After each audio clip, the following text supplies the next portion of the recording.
Estado, Gobierno y Sociedad, por Norberto Bobbio. 17. 3. Estado, Poder y Gobierno. 7. Las formas de Estado. Formas históricas. Siendo muchos los elementos que se toman en cuenta para distinguir las formas de Estado, especialmente en referencia a las relaciones entre organización política y la sociedad, o bien en referencia a las diversas finalidades que el poder político organizado persigue en las diferentes épocas históricas y en las diferentes sociedades,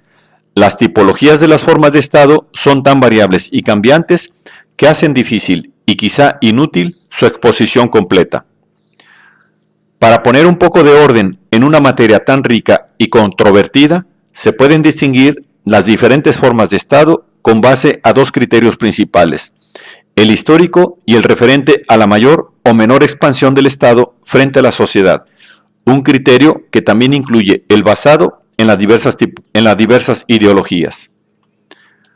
Con base en el criterio histórico, la tipología más común y acreditada entre los historiadores de las instituciones es aquella que propone la siguiente secuencia: Estado feudal, Estado estamental, Estado absoluto y Estado representativo. La configuración de un Estado estamental interpuesto entre el Estado feudal y el Estado absoluto se remonta a Otto von Guericke y a Max Weber, y después de este ha sido retomada por historiadores de las instituciones, sobre todo alemanes. En los Elementos de Ciencia Política, de Mosca, 1896,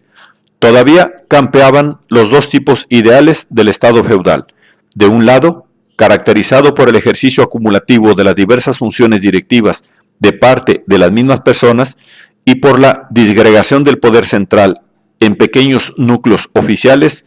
y de otro, el Estado burocrático, caracterizado por una progresiva concentración y al mismo tiempo por la especialización de las funciones del gobierno, también progresiva. Por Estado estamental se entiende la organización política donde se han venido formando órganos colegiados. Los stande o estados que reúnen a los individuos que tienen la misma posición social, precisamente los estamentos, en cuanto tales detentadores de derechos y privilegios que hacen valer frente a quienes tienen en sus manos el poder soberano mediante asambleas deliberantes como los parlamentos. Se debe sobre todo a Otto Hintze la distinción entre estados con dos asambleas, como Inglaterra, la Cámara de los Lores, que abarca el clero y la nobleza, y la Cámara de los Comunes, que comprende a la burguesía, y estados estamentales, con tres cuerpos diferentes, respectivamente el clero, la nobleza y la burguesía, como Francia. Más la formación de instituciones que representan intereses de grupo, que hacen contrapeso a la potencia del príncipe, es común a todos los estados europeos. El contraste entre los estamentos y el príncipe, especialmente para establecer quién tiene el derecho de imposición fiscal, constituye gran parte de la historia y del desarrollo del Estado moderno en el paso del tipo extensivo al intensivo de conducción política, otra distinción de Hintze, entre el final del medievo y el inicio de la época moderna. Pero incluso allí, donde el Estado estamental no se transforma directamente en Estado parlamentario, como en Inglaterra, o no sobrevive hasta después de la Revolución Francesa y más allá, como en los estados alemanes, la monarquía constitucional de Hegel es la idealización de esto, a excepción de Prusia. Una línea neta de demarcación entre el Estado estamental y la monarquía absoluta no es siempre fácil de trazar.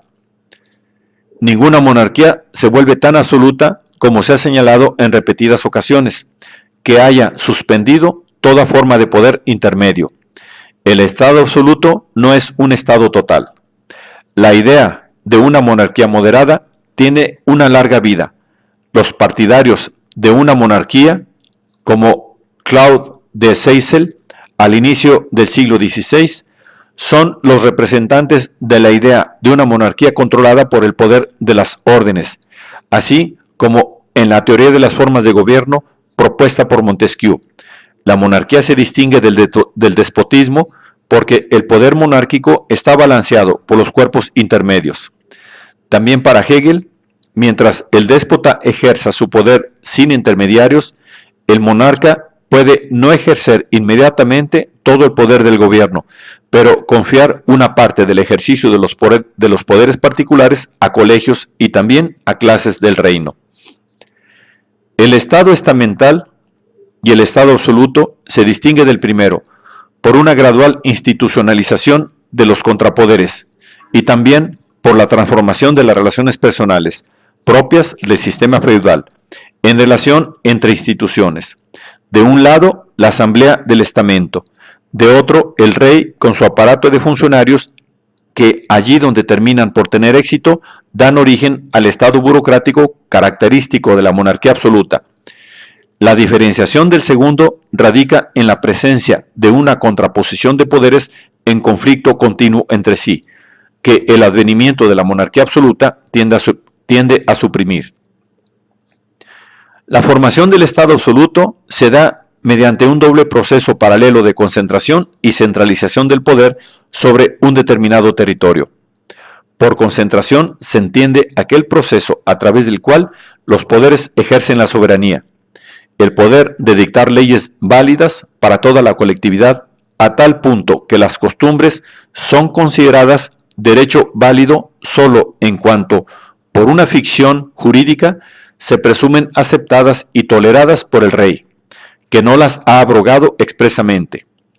El poder jurisdiccional, el poder de usar la fuerza al interior y al exterior, excluyendo a cualquier otro. En fin, el poder de imponer tributos son atributos por derecho al soberano, son atribuidos por derecho al soberano por los juristas y ejercidos de hecho por el rey y los funcionarios que dependen directamente de él. Por centralización se comprende el proceso de eliminación o de desautorización de ordenamientos jurídicos inferiores, como las ciudades, las corporaciones, las sociedades particulares, las cuales sobreviven no ya como ordenamientos originales y autónomos, sino como ordenamientos derivados de una autorización y por la tolerancia del poder central. En un capítulo del Leviatán de Hobbes, en el que normalmente no se pone atención, dedicado a las sociedades particulares, se lee que de los sistemas regulares, los únicos absolutos e independientes, es decir, no sujetos a nadie más que a sus representantes, son los estados. Todos los demás, desde las ciudades hasta las sociedades comerciales, son independientes, esto es, subordinados del poder soberano y legítimos solo en cuanto son reconocidos por él. El Estado representativo. Con el advenimiento del Estado representativo, primero bajo la forma de monarquía constitucional y luego parlamentaria, en Inglaterra, después de la Gran Rebelión, en el resto de Europa, después de la Revolución Francesa, y bajo forma de república presidencialista en los Estados Unidos, después de la revuelta de las 13 colonias contra la madre patria, se inició una cuarta fase de la transformación del Estado, que dura hasta hoy. Mientras en Inglaterra, el Estado representativo nace a continuación del Estado feudal y del Estado estamental mediante la Guerra Civil y la Revolución Gloriosa de 1688, en la Europa continental nace sobre las ruinas del absolutismo monárquico. Como el Estado estamental, también el Estado representativo se afirma, por lo menos en un primer momento, como el resultado de un compromiso entre el poder del príncipe, cuyo principio de legitimidad es la tradición, y el poder de los representantes del pueblo, donde por pueblo se entiende inicialmente a la clase burguesa, cuyo principio de legitimidad es el consenso. La diferencia del Estado representativo con respecto al Estado estamental radica en el hecho de que la representación por rangos o corporativa, hoy se diría representación de intereses, es sustituida por la representación de los individuos, en un primer momento solo los propietarios, a los que se les reconocen derechos políticos. Entre el Estado estamental y el Estado absoluto de una parte y de otra, el Estado representativo, cuyos sujetos soberanos ya no son ni el príncipe investido por Dios, ni el pueblo como sujeto colectivo e indiferenciado, una mera ficción jurídica que deriva de los juristas romanos y medievales, está el descubrimiento y la afirmación de los derechos naturales del individuo, de derechos que todo individuo tiene por naturaleza y por ley, y que, precisamente porque son originarios y no adquiridos, todo individuo puede hacer valer contra el Estado, recurriendo incluso al remedio extremo de la desobediencia civil y de la resistencia. El reconocimiento de los derechos del hombre y del ciudadano, en una primera instancia solo doctrinal a través de los ius naturalistas, luego también práctico y político mediante las primeras declaraciones de los derechos, representa la verdadera y propia revolución copernicana en la historia de la evolución de las relaciones entre gobernantes y gobernados. El Estado ya no considerado ex parte principis, sino ex parte populi. El individuo es primero que el Estado. El individuo no es para el Estado, sino el Estado para el individuo. Las partes son primero que el todo, y no el todo primero que las partes, como en Aristóteles y Hegel. El presupuesto ético de la representación de los individuos tomados singularmente y no por grupos de interés es el reconocimiento de la igualdad natural de los hombres. Todo hombre cuenta por sí mismo y no en cuanto miembro de este o de aquel grupo particular.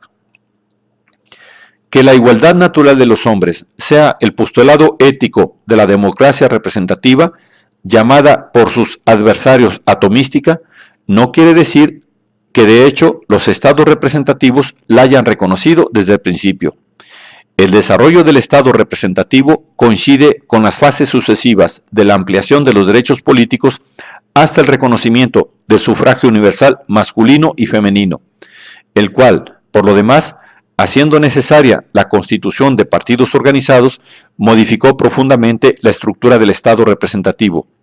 a tal punto que provocó un cambio sensible en el propio sistema de representación, que ya no es de los individuos, sino que está permeada por asociaciones poderosas que organizan las elecciones y reciben una delegación en blanco de los electores. Mientras en un sistema político representativo con sufragio restringido, los individuos son los que eligen un individuo, especialmente bajo elecciones conducidas por el colegio uninominal, y los partidos se forman dentro del Parlamento, en el sistema político representativo con sufragio universal, los partidos se forman fuera del Parlamento y los electores seleccionan un partido más que una persona, especialmente bajo el sistema proporcional. Esta alteración del sistema de representación ha llevado a la transformación del Estado representativo en Estado de partidos, en el que, como en el Estado estamental, los sujetos políticos relevantes ya no son los individuos, sino los grupos organizados, aunque no organizados con base en los intereses de rango o corporativos, sino intereses de clase o presuntamente generales. Ya Max Weber había señalado que allí donde se confrontan grupos de intereses, el procedimiento normal para alcanzar las decisiones colectivas es el compromiso entre las partes y no la regla de la mayoría, que es la regla de oro para la formación de decisiones colectivas en cuerpos constituidos por sujetos que se consideran inicialmente iguales. Weber hizo esta observación a propósito del Estado estamental. Ahora, cada quien puede constatar lo que esta observación valga también para los actuales sistemas de partido, en los que las decisiones colectivas son el fruto de negaciones y acuerdos entre los grupos que representan fuerzas sociales, los sindicatos y las fuerzas políticas, los partidos, más que de votaciones en asambleas donde rige la regla de la mayoría. De hecho, estas votaciones se efectúan para cumplir con el principio constitucional de acuerdo con el cual en el Estado representativo moderno los sujetos políticamente relevantes son los individuos y no los grupos, y allí donde los órganos capaces de tomar decisiones obligatorias para toda la colectividad son las asambleas, el procedimiento para la formación de una voluntad colectiva es la regla de la mayoría. pero terminan por tener un valor puramente formal de ratificación de decisiones tomadas en otro lugar mediante el procedimiento de la contratación. Con base en la teoría de los juegos, una deliberación tomada por mayoría es el efecto de un juego cuyo éxito es a suma cero. Una deliberación tomada mediante un acuerdo entre las partes es el efecto de un juego cuyo éxito es a suma positiva. Con la primera, lo que la mayoría gana lo pierde la minoría. Con la segunda, ambas partes ganan alguna cosa, desde el momento en que el compromiso es posible únicamente cuando los dos socios consideran, examinados todos los pros y contras, obtener algún beneficio. En nuestras sociedades pluralistas, constituidas por grandes grupos organizados en conflicto entre sí, el procedimiento de la contratación sirve para mantener en equilibrio al sistema más que la regla de la mayoría, el que, dividiendo a los contendientes en dos grupos, vencedores y vencidos, permite el reequilibrio del sistema solamente allí donde se le permite a la mayoría convertirse a su vez, donde se le permite a la minoría convertirse a su vez en mayoría.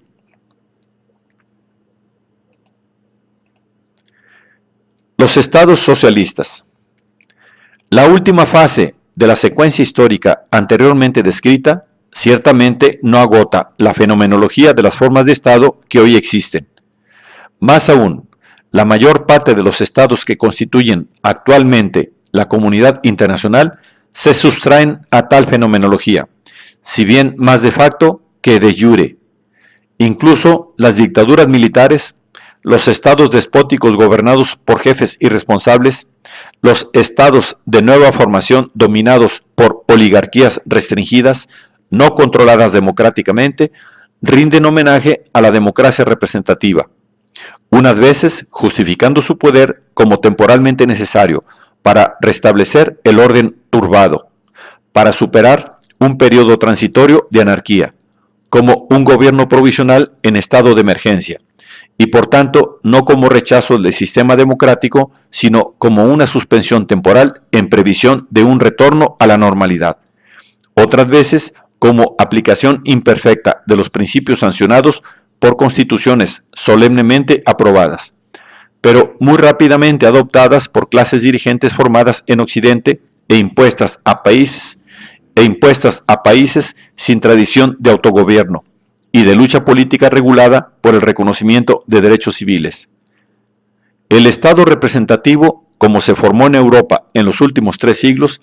es todavía hoy el modelo ideal de las constituciones escritas que se formaron en estas últimas décadas, incluso allí donde de hecho están suspendidas o son aplicadas mal. Por lo demás, la mala aplicación de una constitución no es un vicio particular de los estados del tercer mundo. Los estados que no entran en esta clasificación en primera instancia son los estados socialistas, comenzando por el estado guía, la Unión Soviética. Si bien no es fácil decir cuál es la forma de estado que ellos representen, al ser demasiado grande la diferencia entre los principios constitucionales oficialmente proclamados y la realidad de hecho, entre la constitución formal y la material. No existe una definición generalmente aceptada por los juristas y politólogos de la forma de Estado de la Unión Soviética, después de superar la fase de la dictadura del proletariado, que por lo menos era una fórmula histórica y doctrinariamente relevante. Cada vez se ha vuelto más inaceptable la definición de república de consejos, o soviet, que solamente permanece en la titulación como recuerdo de los orígenes, ahora remotos. A falta de una definición oficial, las caracterizaciones comunes son con frecuencia interpretaciones parciales y polémicas, intentos de ubicar el elemento o los elementos predominantes. Se pueden señalar algunos. En la línea del análisis weberiano del proceso de racionalización formal, no siempre acompañado por el proceso de racionalización material que caracteriza al Estado moderno y tiene como consecuencia la ampliación del aparato burocrático despersonalizante y la transformación del Estado tradicional en estado legal racional y de la previsión catastrófica del propio Weber sobre el ineludible advenimiento de un estado burocrático en un universo completamente colectivizado, una de las interpretaciones más comunes del Estado soviético, que se valió en los años del predominio incontrastado de Stalin, de la respetable confirmación de Trotsky, es la que lo considera un Estado burocrático dominado por una oligarquía que se renueva por cooptación. Pero una burocracia administrativa no gobierna. La interpretación del Estado soviético como Estado burocrático debe ser complementada por la constatación de que en un universo de estados de partidos, como se han afirmado con la institución del sufragio universal y de la sociedad de masas, la diferencia esencial entre las democracias representativas y los estados socialistas está en el contraste entre sistemas multipartidistas y sistemas monopartidistas, de derecho, como en la Unión Soviética, de hecho, como en las llamadas democracias populares. El dominio de un partido único reintroduce en el sistema político el principio monocrático de los gobiernos monocráticos, el dominio de un partido único reintroduce en el sistema político el principio monocrático de los gobiernos monárquicos del pasado y quizá constituye el verdadero elemento característico de los estados socialistas de inspiración leninista, directa o indirecta, en contraste con los sistemas poliárquicos de las democracias occidentales. El motor inmóvil del sistema es el partido. Este príncipe colectivo que detenta el poder político y el ideológico, y en consecuencia no conoce alguna distinción entre regnum y sacerdotium, un soberano cuya legitimidad deriva del considerarse el único intérprete auténtico de la doctrina, un principio de la legitimidad curiosamente propio de las iglesias y no de los estados, y efectivamente no entra en ninguno de los que se ha hablado. El análisis de los estados con partido único, omniinvadente y omnipotente ha dado origen a la figura del estado total o totalitario, que por encima de las razones polémicas de las que nació, la comparación entre los estados fascistas y los estados comunistas, históricamente incorrecta, permite la más fiel representación de una organización política en la que ha venido a menos una línea neta de demarcación entre el Estado y la Iglesia. De un lado, donde por Iglesia se entiende no solamente la esfera de la vida religiosa, sino también de la vida contemplativa en el sentido clásico del término y la vida espiritual en el sentido moderno y laico. Y entre el Estado y la sociedad civil, de otro, donde por sociedad civil se entiende en términos marxistas la esfera de las relaciones económicas, y que, por tanto, extiende su control sobre todo comportamiento humano, sin dejar algún intersticio en el cual se pueda desarrollar más que ilícitamente la iniciativa de los individuos y de los grupos. Finalmente, no debe olvidarse la interpretación del Estado soviético como despotismo oriental, basada en una reconstrucción histórica más que en un análisis estructural como el anterior.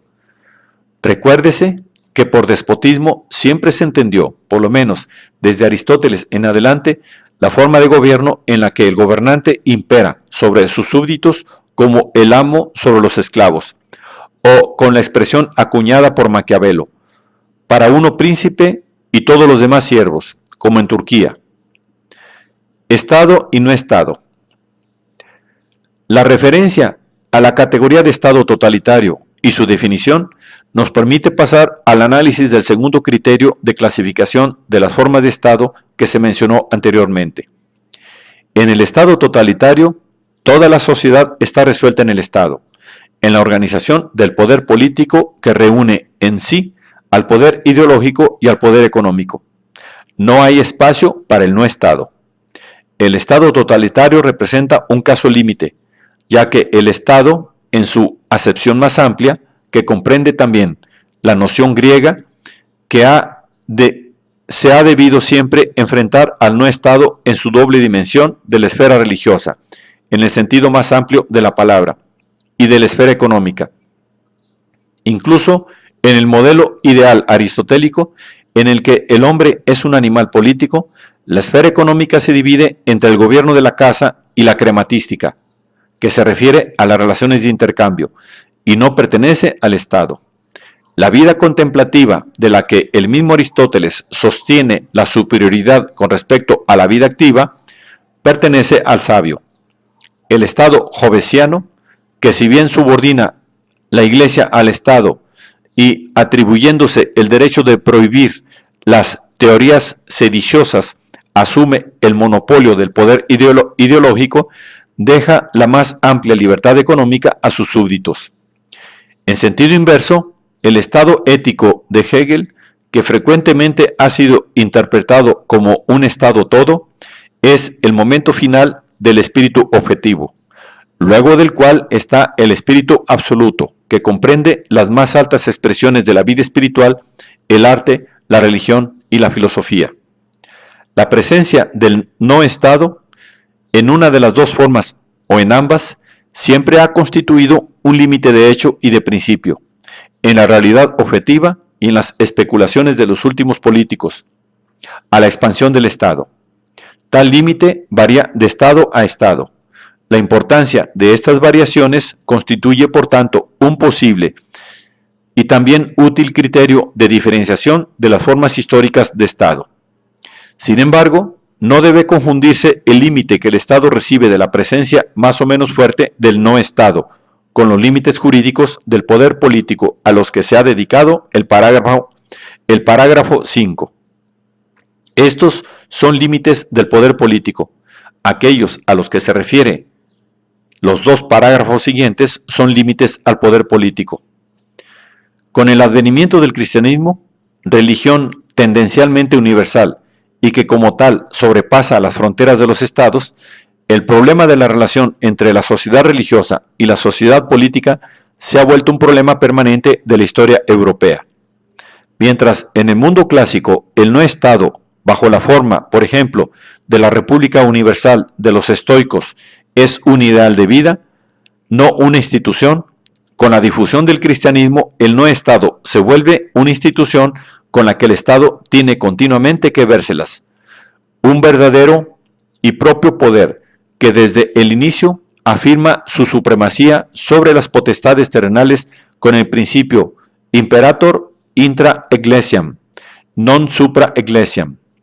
El emperador está dentro de la iglesia y no por encima de ella. San Ambrosio. Según la doctrina que ha pasado a la historia como doctrina gelasiana del Papa Gelasio I, son dos los principios por los cuales este mundo está gobernado: la autoridad sagrada de los pontífices y la potestad real. También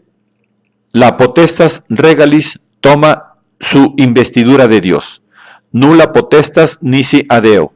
San Pablo, Epístola a los Romanos. Pero su fin es de este mundo, es la paz de la tierra, tanto interna como externa, y como tal está subordinada al fin, a la autocratis sacrata pontificum, la autoridad sacra de los pontífices, que es la predicación y la realización de una doctrina de salvación. Espera el príncipe extirpar el mal y extirpar a los herejes, pero es privilegio de la Iglesia establecer qué es el bien y qué es el mal, quién hereje y quién no. Para nuestros fines, es interesante señalar que en una doctrina sobre la primacía del no Estado, el Estado se resuelve en la determinación y ejercicio legítimo del poder coactivo, de un poder meramente instrumental en cuanto presta sus servicios, indispensable, pero por su misma naturaleza inferior, a una potencia superior. Este señalamiento es interesante, porque la misma representación instrumental del Estado se presenta cuando el no Estado muestra sus propias pretensiones de superioridad frente al Estado. Es la sociedad civil burguesa. En la sociedad feudal, el poder económico y político son indisolubles entre sí, y más adelante, en el Estado patrimonial, el imperium no puede subsistir sin alguna forma de dominium, por lo menos de dominium eminens, confusión que permanece hasta que un derecho tan específicamente patrimonial como el de la sucesión hereditaria continua, continúa valiendo no solo para los bienes, sino también para la transmisión del poder político y las funciones estatales. Con la formación de la clase burguesa, que lucha contra los vínculos feudales y por su emancipación, la sociedad civil, como esfera de las relaciones económicas que obedecen a leyes naturales superiores a las leyes positivas, según la doctrina fisiocrática, o en cuanto regulada por una racionalidad espontánea, el mercado o la mano invisible de Adam Smith, pretende desprenderse del abrazo mortal del Estado. El poder económico se distingue netamente del poder político, y al final de este proceso el no Estado se afirma como superior al Estado, sea en la doctrina de los economistas clásicos, sea en la doctrina marxista, aunque con signo axiológico opuesto. La principal consecuencia de la primacía del no Estado sobre el Estado es, una vez más, una concepción meramente instrumental del Estado, su reducción al elemento que lo caracteriza, el poder coactivo, cuyo ejercicio al servicio de los detentadores del poder económico debería ser el de garantizar el desarrollo autónomo de la sociedad civil, transformándolo en un verdadero y propio brazo secular de la clase económicamente dominante. Estado máximo y Estado mínimo. Estado cristiano y Estado burgués son dos casos límite, son dos representaciones del Estado, a las que no siempre corresponde puntualmente la realidad que expresan el punto de vista del no Estado. Desde el punto de vista del Estado, las relaciones con el no Estado varían de acuerdo con la mayor o menor expansión del primero hacia el segundo. También, bajo este aspecto, se pueden distinguir dos tipos ideales. El Estado que asume tareas que el no Estado en su pretensión de superioridad reivindica para sí, y el Estado indiferente o neutral. En referencia a la esfera religiosa,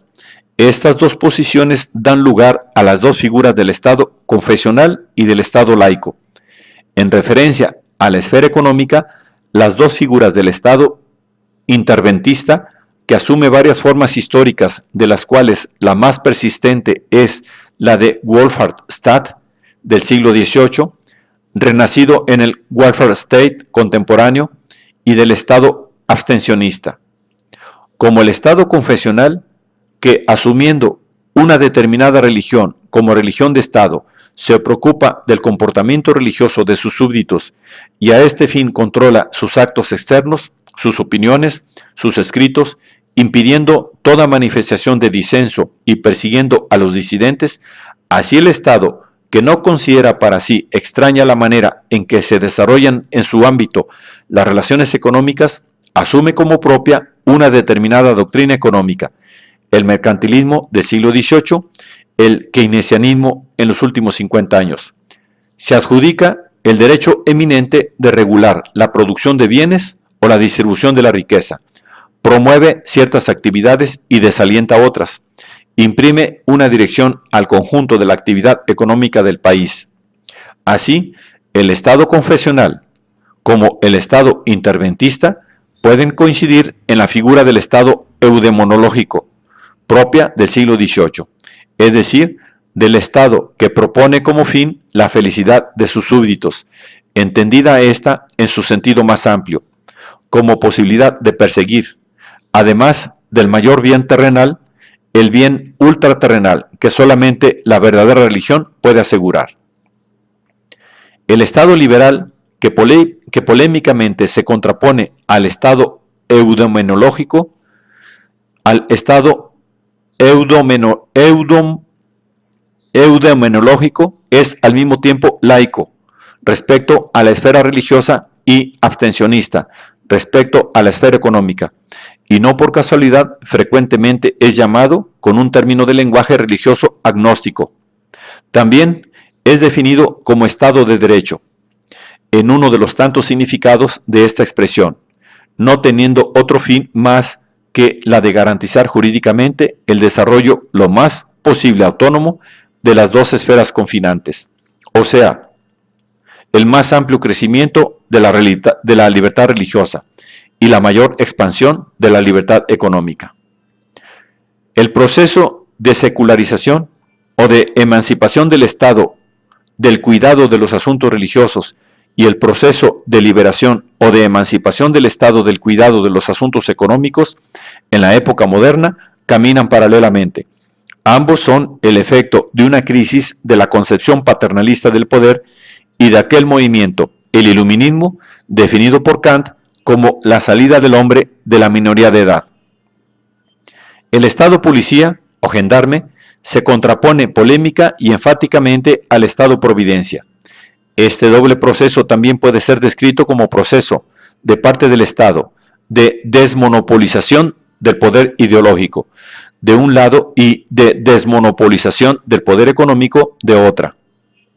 Al Estado le queda y le quedará el monopolio de la fuerza mediante el cual debe ser asegurada la circulación libre de las ideas, el final de toda ortodoxia y la libre circulación de bienes, y por tanto, el final de toda forma de proteccionismo. En realidad, este proceso no fue tan lineal como creyeron los escritores liberales del siglo pasado. El Estado confesional reapareció bajo forma de Estado doctrinal, es decir, de Estado que tiene una doctrina, por ejemplo, el marxismo-leninismo, con base en la cual se propone la distinción entre ortodoxos y heréticos, o renegados, que es una típica expresión del lenguaje religioso, para no hablar de los estados islámicos, surgidos, por lo demás, en países donde la secularización jamás se había dado o había sido impuesta forzosamente. El Estado, que asume la tarea de dirigir la economía, reapareció bajo forma de Estado socialista. Y, si bien de manera más tenue, en referencia solamente al sistema distributivo y no al productivo, en el llamado Estado social o Estado de justicia, promovido por los partidos socialdemócratas. En honor a la verdad, aquí se presentan dos interpretaciones opuestas, según si se juzguen favorablemente o no las transformaciones acontecidas en referencia al Estado liberal, liberista en lo interior y en todo caso proteccionista hacia el exterior. Aquello que los intérpretes benévolos llaman Estado de justicia social, que corrigió algunas de las mayores deformaciones del Estado capitalista en beneficio de las clases menos favorecidas, es, para los críticos de izquierda que no renunciaron al ideal del socialismo o del comunismo, el Estado del capital, el llamado Capital State, o el capital que se ha hecho Estado, a ver más, o con una expresión menos reciente pero retomada continuamente, el Estado del capitalismo organizado, un sistema de poder en sustancia del cual el sistema capitalista se sirve para sobrevivir y continuar prosperando, como una condición para su propia valorización en una sociedad en la cual, a través de la democratización de las estructuras de poder, la fuerza del antagonismo, el movimiento obrero, creció enormemente. A juzgar por la situación actual del debate, la crítica de izquierda no ha tenido como efecto dar inicio a una más profunda transformación del Estado, llamado despectivamente asistencial, en un Estado con mayor contenido social, sino de despertar nostalgias y esperanzas neoliberalistas.